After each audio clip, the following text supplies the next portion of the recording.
In one of the last videos we did on VSEPR shapes, we said at the time, or I said at the time, that we still had to find a way to combine VSEPR theory with quantum theory so that we had a unified theory, so that we could, all of those things fit together, so that we didn't have to have separate theories for doing different things.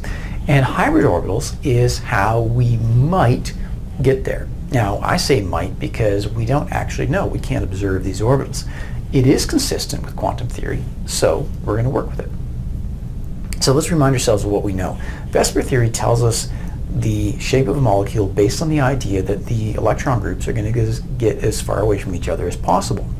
Quantum theory, this tells us where we are likely to find the electron, because the electrons have wave-like particles and they can more or less go wherever they want, and whoops, no fixed location. So in order for that to because of that, where we are likely to find the electron is somewhat flexible. We've gotten familiar with atomic orbitals, and in an atomic orbital you might have an S-type orbital where the electron is likely to be found in this spherical area. We can have p orbitals, and those p orbitals can be double-lobed, but one will be oriented along the x-axis, one oriented along the y-axis, and one along the z-axis, and so we're going to struggle with our 3 dimensions. But when you put all 3 of those p orbitals together onto an atom, you'll notice that A, the lobes don't interact, B, the lobes are at 90 degrees to each other. That is going to run us into a bit of a problem if we really start to look at the detail. So let's talk about some of the VSEPR shapes.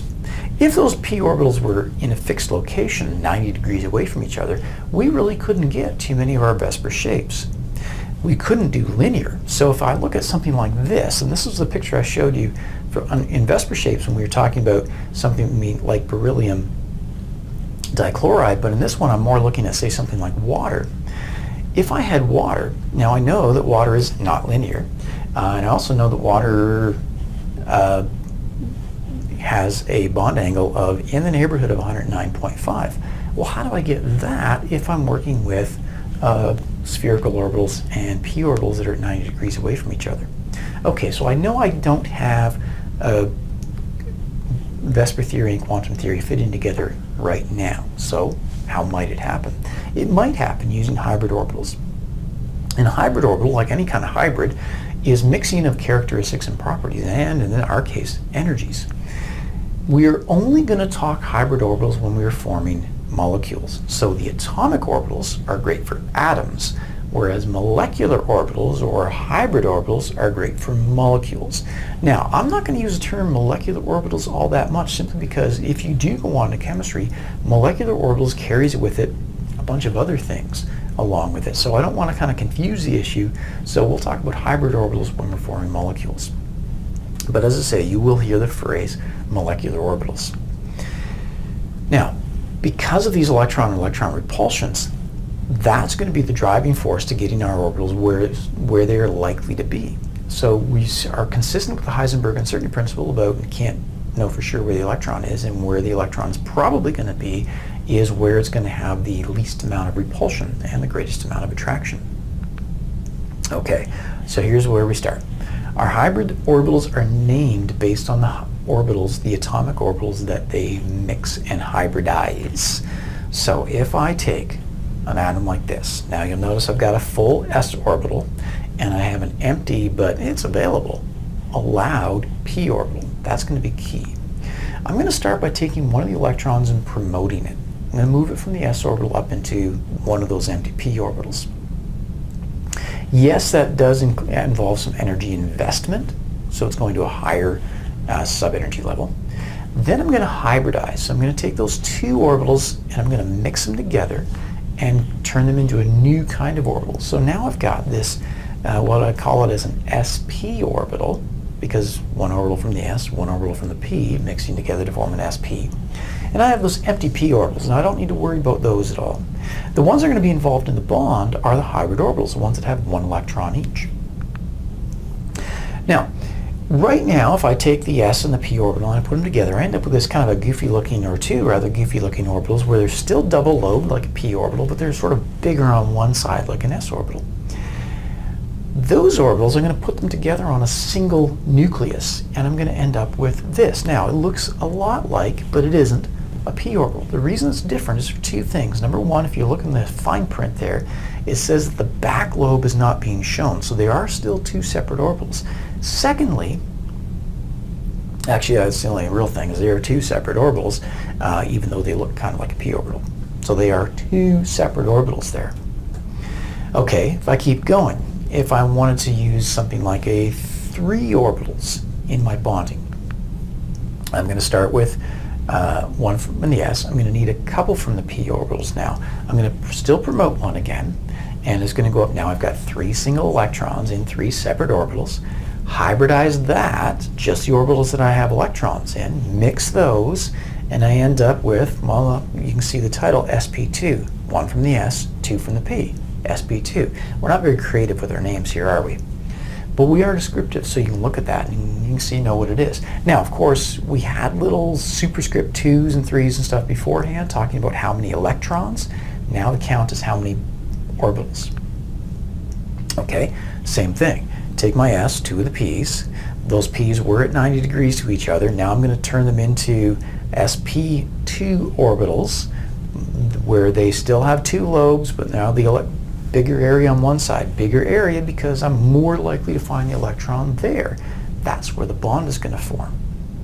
Put them together on top of one nucleus, and I end up with that. And you can see the triangle there because it's trying to be the trigonal planar, where they're pushing each other as far away from as possible to get into the trigonal planar orientation.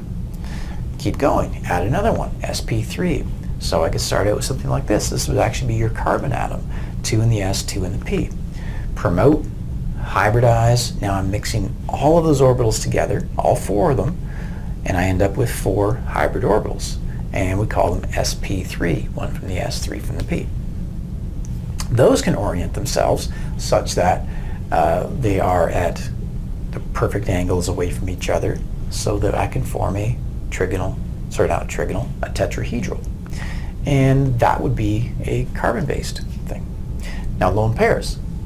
What about lone pairs? Same thing, actually. I started with lone pairs, and this would be kind of an oxygen. I still have 2 lone pairs. I'm going to hybridize. The only real difference here is that I don't have to promote any electrons in order to get single electrons to bond with. I hybridize, mix them, do the same thing, sp3 orbitals in this case, and I end up with something like that. So now my lone pairs are in hybrid orbitals as well, which makes sense because those are going to get me as far away from each other as possible. And I would end up seeing the molecule like this, bent. And I can keep going. Now, certain atoms are able to do sp3d and the next one. Certain atoms are not. It's actually a question I'm going to be asking you to tell me why can some do it and some not. So I need some d orbitals.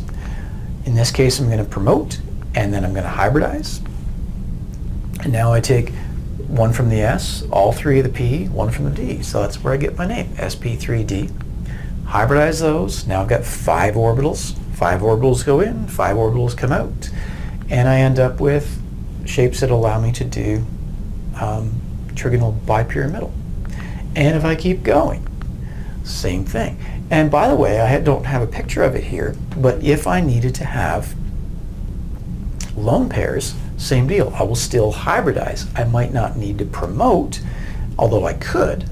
I might not need to promote something, but I can still hybridize, even with lone pairs. So now I've got a total of 6 orbitals going in. I'm going to get 6 orbitals coming out. They are of one mixed kind called sp3d2. And I can now have my octahedral shape. So the main thing that we're going to be doing with this is saying draw the Lewis diagram, state the VSEPR shape, and the kind of hybridization that the central atom has. And it actually becomes really, really easy. You do a count. How many hybrid orbitals do you need? All the VSEPR shapes are going to be using hybrid orbitals as their main thing. How many hybrid orbitals do you need? How many times across do you count that? Do I need an S? Do I need an sp2? Do I need an sp3d2? Actually, I need 6 for that one. And then you just count up how many you need and what they're going to use them for. Too easy. 2 final comments before we finish it up. Number 1, all single bonds and lone pairs are going to use hybrid orbitals, which means we still have to talk about multiple bonds, double bonds and triple bonds. Short version of the story is that they do not use hybrid orbitals. We'll take a look in class at what we think that they do to avoid hybrid orbitals. And that's it. Too easy. Talk to you in class.